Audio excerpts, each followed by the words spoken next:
So good morning, students. I am Kishore Babu, working as Assistant Professor in Department of Computer Science and Engineering, Guntur Engineering College. Welcome you all for the academic year 2020 and 21. Here in this 4-1 semester, I'm going to teach you the subject called SPM, which stands for Software Project Management. Okay, we'll discuss. We will discuss the introduction to software project management. The definition of software project management is the art and science of the planning and leading software projects. That means it is the art and science of planning, and it will lead to develop the software project. The software projects are planned and implemented, monitored and controlled. Here the software project management is nothing but is going for planning, implementing, monitoring and controlling the things. That is the definition of software project management. The advantages of software project management are easily manage a company's project. It can be easily manage the things, and it is easily accessible. It is cost, and it is flexibility and support, speed and integration updates. All these are called the advantages of software project management. And next one is the goal of software project management. The goal is nothing but enable a group of engineers to work efficiently towards the successful completion of software project. The goal is nothing but the objective, the theme, which means that enable group of engineers, because the project is a teamwork which consists of the group of people. All the group of engineers will work efficiently towards the successful completion of a project. That is the goal of software project management. Importance of software project management. It comprises of product development techniques and management skills. SPM comprises of the product development techniques, and it also contains management skills. Right. The product development techniques defines the following. The product development techniques will contain the following points. First one is assessing performance, awareness of the process standards, defining the product, evaluating alternative process, managing requirements, managing subcontracts, performing the initial assessment, select the methods and tools, tailoring processes, tracking product quality, understanding development activities. All these are called as the product development techniques. Okay, and next we'll go for the next slide. That is, the management skills consist of project management and people management skills. This management skills, which consist of project management and also people management skills. First, we are discussing about the project management skills. The project management skills include the following points. That is, building an work breakdown structure. Breakdown structure is nothing but we can develop a project not in a single module. We can break down the entire project into small modules. That is called as work breakdown structure. Next, documenting plans. Documenting plans.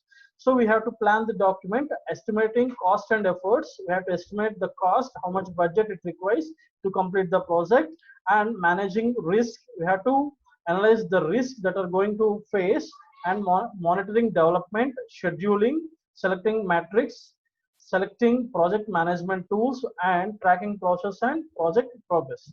All these are the points that are included in project management skills. And now we are going to see the skills that are included in the people management.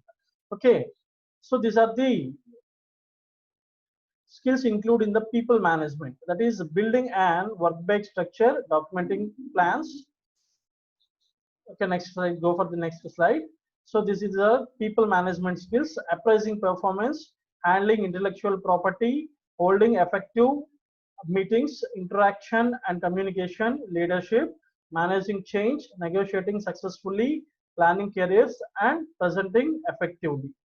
Okay, these are the points that are included in people management skills. Okay, and next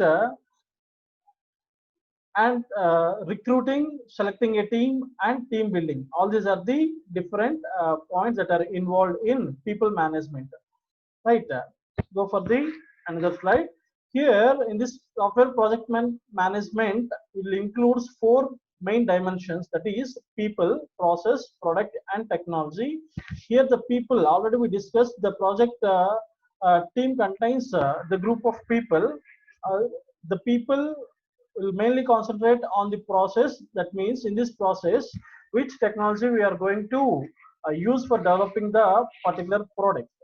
So these are the four different main dimensions that are focused in software project management, that is people, process, product, and technology. And next one, now we'll give the definition of project. A project is a specific plan or design. The project is nothing but it is a specific plan or it is a specific design.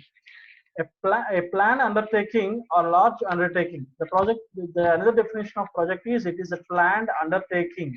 It assumes that to large extent we can determine how we are going to carry out a task before we start. We can give the example of project as a public work schemes. See the above diagram in this slide.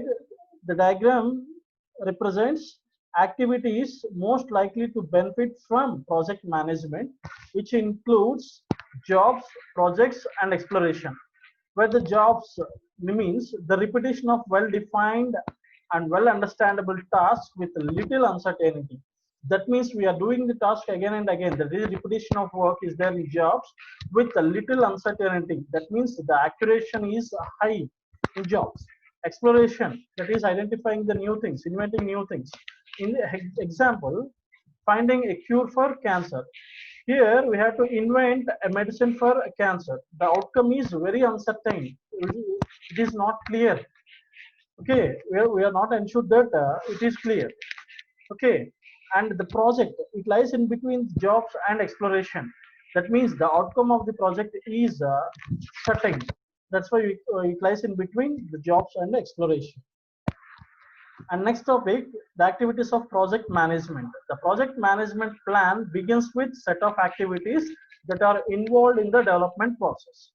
This project management can involve different activities like overview of the project, project deliverables, managerial process, technical process, work packages, schedule of the project, and budget estimation. So all these are the different activities that are involved in project management. And next we have discussed about the characteristics of project. The following are the some of the characteristics of the project. That is, planning of process is required. That means before going to develop the project, the planning is required. So we have to prepare a clear plan. Clear objectives have to be specified. Objectives are nothing but the goals, that is nothing but the clear requirements have to be specified from the customer. The project must have a predetermined time span. That means before the project should be completed within the stipulated time span. So it should be completed in the predetermined time. It involves the different phases of work. Already we discussed that the project should be divided into sub-modules. That means it can be implemented in different phases of work. The resources used on the project are constrained and non-routine tasks are involved in the project. Next, contract management. The client organization will appoint a project manager to supervise the contract. The client is nothing but the customer who is going to preparing a project. The client organization will appoint a project manager to supervise the contract. So this project manager is able to delegate many technical oriented decisions to the contractors. The project manager is responsible to delegate many technical oriented decisions to the contractors. The project manager will not be concerned about estimating the efforts needed to write individual software components. He is not responsible for estimating the efforts needed to write the components. The overall project is fulfilled within the budget and on time. That means the project manager is responsible for completion of the project within the budget coded and within the stipulated time. The supplier side project managers are concerned with more technical management issues. So next, now we are discussed about the activities that are covered by the software project management. The software project management is software project is not concerned with the actual writing of software. It follows three successive process, that is a feasibility study, planning and project execution. The first one is feasibility study. Feasibility study is nothing but the detailed study of the requirements of the customer. The prospective project is worth starting. That means uh, the project should be started with this feasibility study only. Information is gathered about the requirements of the proposed application. That means we have to gather the information, that is nothing but the requirements from the customer clearly.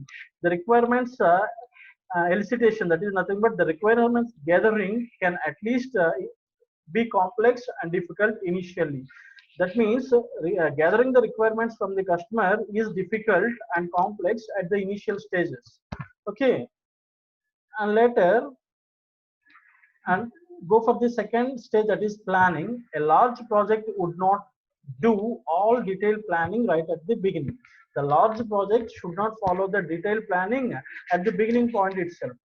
Formulate formulate an output plan, that is a rough plan for the whole project and a detailed one for the first stage and more detailed planning for the later stages. That means while the project is at the initial stage, an outline plan is developed, and at the first stages this outline plan is followed, and at the later stages the more detailed planning is uh, developed, and uh, in this later stages this planning should be followed.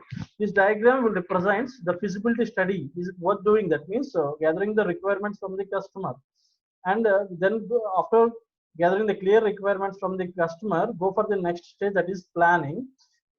Planning means how do we do it, how can we do it.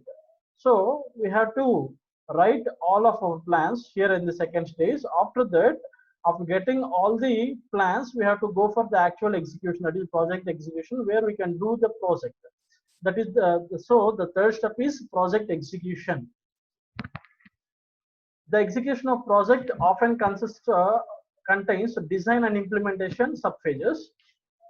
This execution part contains two subphases called as design and implementation. The design is thinking and making decisions about the precise form of the product. The design is nothing but the thinking about the project and making decisions about the forms of the project or in a particular project. The planning and design can be confused. Both the subphases planning and design are confused because at the most detailed level, the planning decisions are influenced by the design decisions, so that it leads to confusion. So these are the topics that are covered in the today's class. We will discuss the next topic in the next class. Thank you.